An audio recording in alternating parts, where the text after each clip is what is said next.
Assalamualaikum warahmatullahi wabarakatuh. Kali ini kita akan mempelajari kelas 6 tema 3 tokoh dan penemuan. Subtema 3 ayo menjadi penemuan pembelajaran 1.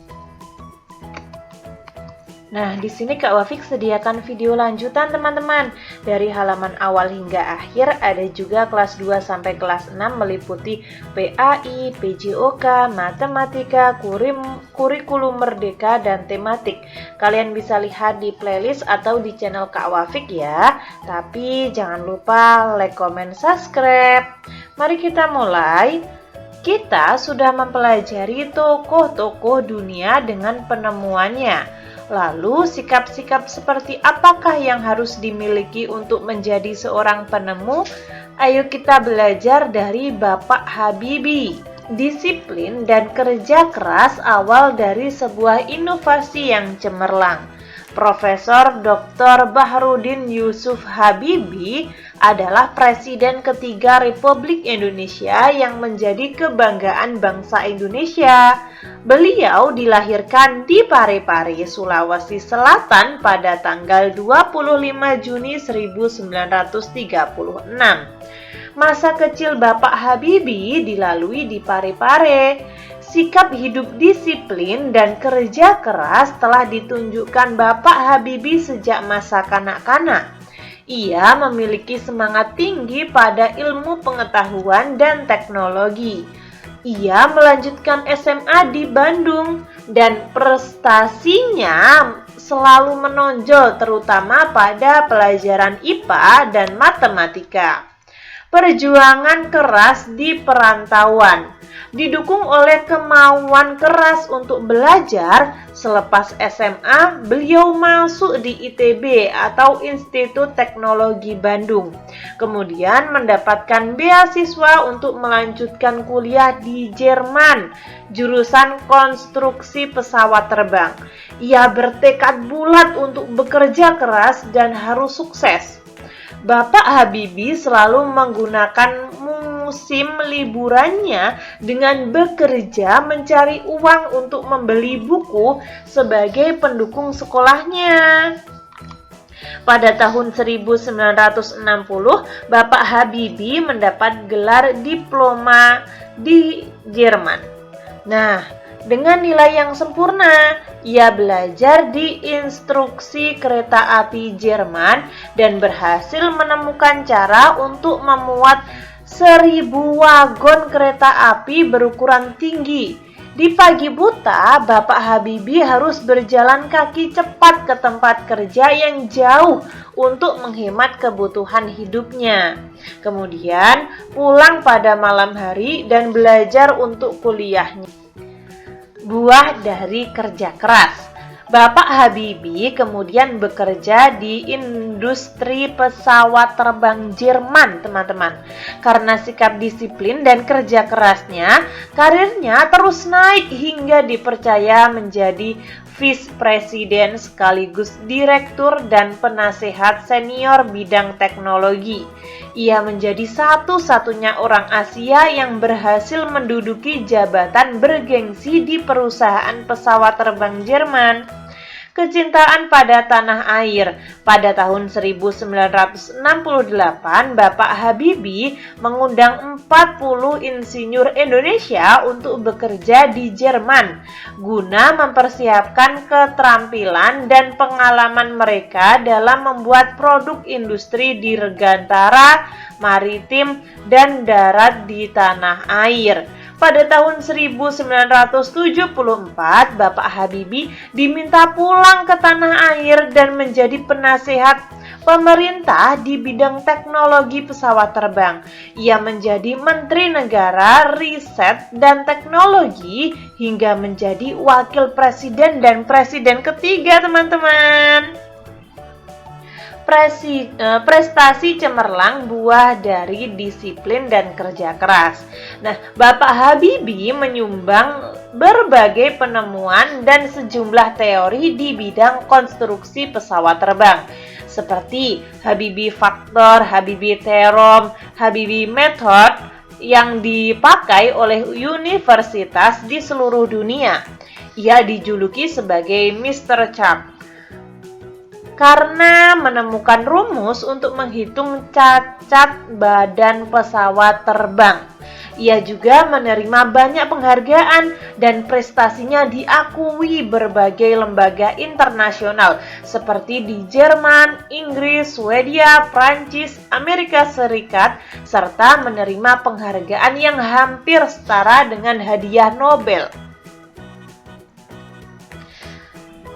Bapak Habibie adalah Bapak Teknologi Indonesia. Pada tahun 1976, Bapak Habibie mendirikan industri pesawat terbang pertama di kawasan Asia Tenggara, yaitu PT Nurtonio dan industri strategis lainnya.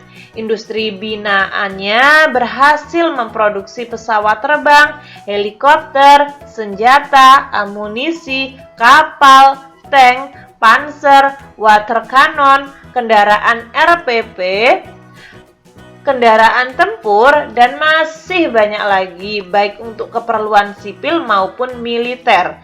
Di tingkat dunia, Bapak Habibie terlibat dalam berbagai proyek desain dan konstruksi pesawat terbang seperti Fokker, pesawat angkut militer, dan lain sebagainya. Selain itu, Bapak Habibie secara tidak langsung ikut terlibat dalam proyek perhitungan dan desain helikopter, pesawat tempur multifungsi, dan beberapa peluru kendali serta satelit di tingkat dunia.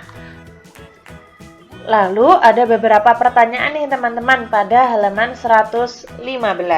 Nah, topik apa sih pada pembacaan tadi? Yaitu biografi dan sikap positif yang diajarkan oleh Bapak Habibie semasa hidupnya. Apakah teks tersebut adalah jenis teks eksplanasi ilmiah? Jelaskan dan beri contohnya. Mungkin kalian sedikit bingung teman-teman, apa sih itu teks eksplanasi? Teks eksplanasi ya, jangan sampai salah baca. Nah, teks eksplanasi itu teks yang berisi tentang mengapa, bagaimana, kejadian alam, sosial, nah seperti itu. Apakah atau apa pesan yang ingin disampaikan penulis melalui teks tersebut?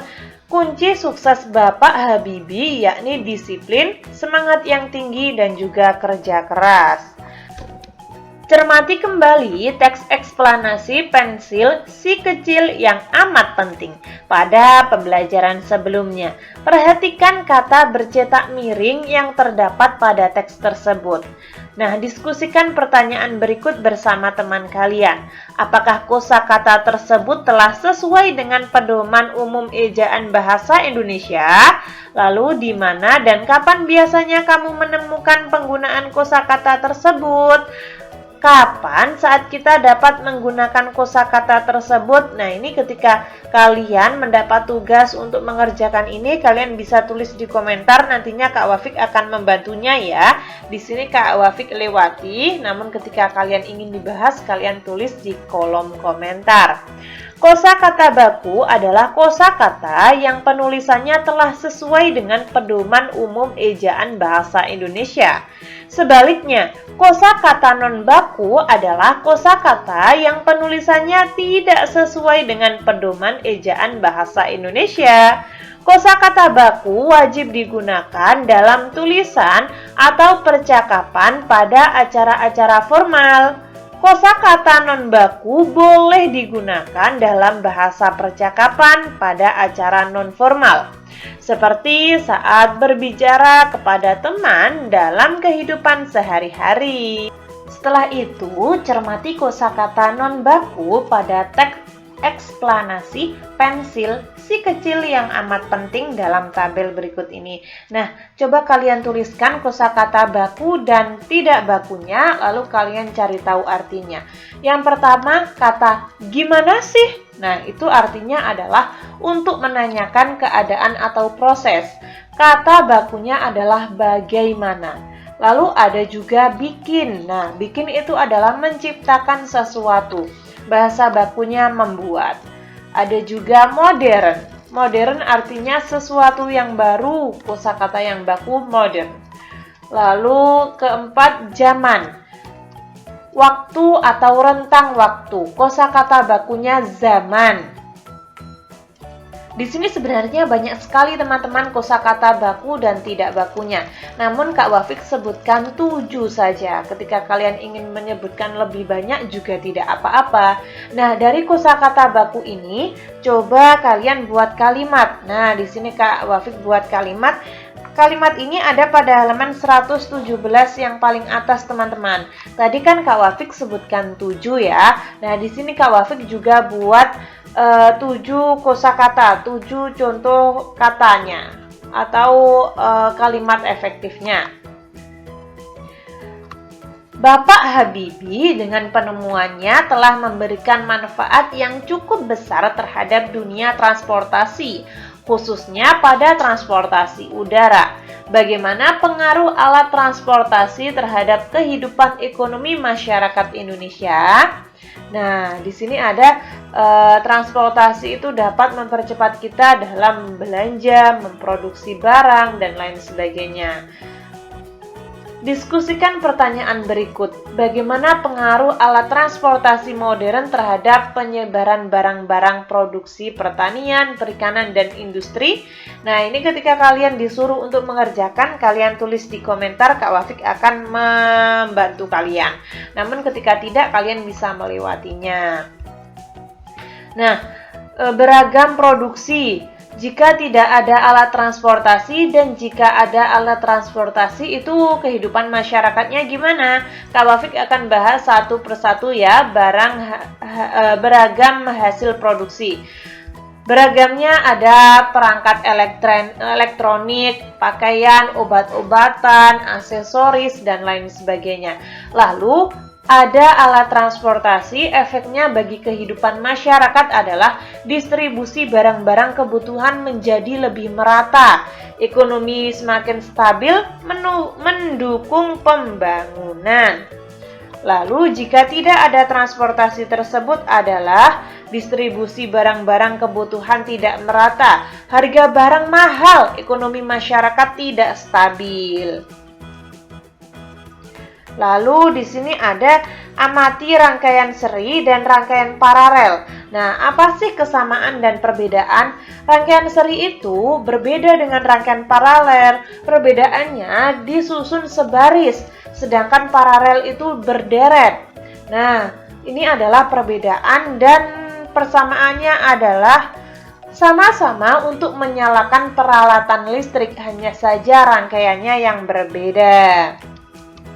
Kurang lebih seperti itu ya teman-teman. Nah, untuk ayo renungkan, sudahkah kamu disiplin mengerjakan tugas-tugas dengan tekun? Ketika kalian sudah melakukannya, kalian bisa tulis sudah, dan sudah.